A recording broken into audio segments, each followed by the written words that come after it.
आज आमच्या सगळ्या लाडक्या बहिणी या ठिकाणी आहेत। देशाचे प्रधानमंत्री काल आले होते। प्रधानमंत्री महोदय रोज सांगतात, देशाला विकासाकडे न्यायचं असेल तर देशाची 50% लोकसंख्या असलेल्या आमच्या माता भगिनी, आमच्या महिला यांना अर्थव्यवस्थेच्या, समाज व्यवस्थेच्या केंद्रस्थानी आणलं तरच आपला देश विकास करू शकतो। मोदीजींनी देखील बेटी बचाओ बेटी पढाओ पासनं लखपती दीदी पर्यंत वेगवेगळ्या कार्यक्रमांची आखणी केली। आता महाराष्ट्रामध्ये मोदीजींच्या योजनेतनं 11 लाख बहिणी या लखपती झाल्यात। लवकरच 25 लाख होणार आहे, मग 1 कोटी करायच्या आहेत। लखपती दीदी म्हणजे ज्यांचं वार्षिक उत्पन्न 1 लाखापेक्षा जास्त आहे। परवा जळगावला लखपती दीदी बोलवल्या होत्या, त्यांच्याशी संवाद केला। त्यातल्या एका दीदींनी सांगितलं, 2-3 वर्षापूर्वीपर्यंत मी घरात काम करायची, माझ्याकडे काही नव्हतं। आज मी वर्षाला 12 लाख रुपये कमवते आणि अनेक महिलांना त्या ठिकाणी मी नोकरी देते। अशा प्रकारे समोर बसलेल्या सगळ्या आमच्या माता भगिनींना आम्हाला लखपती दीदी बनवायचा आहे। त्याकरता खऱ्या अर्थानं आपण हा कार्यक्रम हातामध्ये घेतलेला आहे। आणि सगळ्यात महत्त्वाचं, महिला धोरणाच्या अंतर्गत मुख्यमंत्र्यांच्या नेतृत्वात वेगवेगळ्या योजना आपण सुरू केल्या। लेक लाडकी सारखी योजना, ज्यामध्ये मुलगी 18 वर्षाची होत असताना तिला 1 लाख रुपये आपण देतो। जन्माला आली की 5,000 रुपये, 1 वर्षाची पहिलीत गेली की 5,000 रुपये, चौथीत गेली की 7,000 रुपये, असे 1 लाख रुपये आपल्या मुलींना देण्याचा निर्णय हा आपल्या सरकारने घेतला।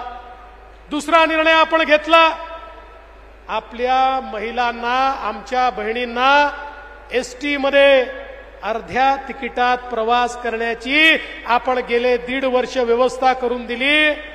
ज्यावेळी आम्ही घोषणा केली, एसटीचे लोक मुख्यमंत्र्यांकडे, दादांकडे, माझ्याकडे आले, म्हणाले, अहो अर्ध्या तिकिटात प्रवास केला, एसटीचं दिवाळं निघेल, एसटी डबघाईसील। आम्ही सांगितलं, काळजी करू नका, आम्ही पाठीशी आहोत, तुम्ही योजना सुरू करा। महिन्याभरापूर्वी मुख्यमंत्र्यांकडे बैठक झाली, तेच एसटीचे लोक म्हणाले, अरे इतकी चांगली योजना तुम्ही आणली, आता इतक्या महिला प्रवास करतात की आमची तोट्यात असलेली एसटी आता फायद्यामध्ये आली। एवढा महिलांनी आमच्या एसटीला प्रवास करून मदत केली आहे। मी पण थोडी माहिती काढायचा प्रयत्न केला, ही कशी काय फायद्यामध्ये आली।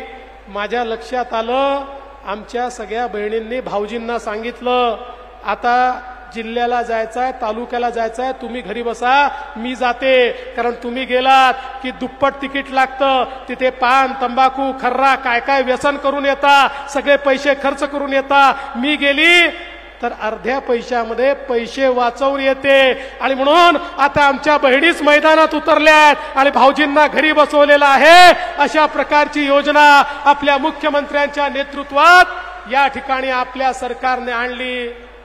आणि तुमची सर्वात आवडती योजना लाडकी बहीण योजना, मुख्यमंत्री लाडकी बहीण योजनेच्या अंतर्गत योजना आणली तर विरोधक म्हणायचे, पैसेच मिळणार नाही, योजना सुरू होणार नाही, खात्यातच जाणार नाही, योजना फसवी आहे। अरे आता योजना ही सुरू झाली, खात्यातही पैसे गेले आणि आमच्या बहिणींनी त्या ठिकाणी जगाला सांगितलं, हो माझ्या खात्यामध्ये माझे भाऊ 1,500 रुपये महिन्याला टाकताय। पण बहिणींनो, तुमच्या खात्यात पैसे गेल्याचा आनंद आम्हाला होतोय, पण तुमच्या सावत्र भावांना तो आनंद होत नाहीये। तुमचे काही सावत्र भाऊ कोर्टामध्ये गेले, हायकोर्टात गेले, हायकोर्टामध्ये जाऊन सांगतायत, ही लाडकी बहीण योजना बंद करा, ही पिंक रिक्षाची योजना बंद करा, ही लेक लाडकीची योजना बंद करा, मुलींना मोफत शिक्षण दिलं त्याची योजना बंद करा, सगळ्या योजना बंद करा। आणि कारण काय सांगतात, म्हणतात पैशाचा चुराडा चाललाय म्हणून योजना बंद करा। आणि कोण आहेत हे लोक? कोर्टात गेले आहेत अनिल वडपल्लीवार। हे अनिल वडपल्लीवार कोण आहेत? काँग्रेसचे अध्यक्ष नाना पटोले आणि काँग्रेसचे माजी मंत्री सुनील केदार यांचे अधिकृत निवडणूक प्रमुख हे त्या ठिकाणी कोर्टामध्ये तुमच्या विरोधात गेलेले आहेत आणि म्हणून या सावत्र भावांपासून तुम्हाला सावध राहावं लागेल. हे सांगतायत आमचं सरकार येऊ द्या, आम्ही ही योजना बंद करू. अरे आमच्या पाठीशी एवढ्या बहिणी असताना तुमचं सरकारही येणार नाही आणि तुमचे मनसुबे आमच्या बहिणींची योजना बंद करण्याचे आम्ही कधी पूर्ण होऊ देणार नाही. त्यामुळे आज माझ्या बहिणींनो, या सगळ्या योजना सुरू ठेवण्याकरता तुमचा आशीर्वाद आमच्या पाठीशी हवाय. खूप करायचंय. आमच्या मुख्यमंत्र्यांच्या मनामध्ये, आमच्या सगळ्यांच्या मनामध्ये अनेक योजना अजून आहेत.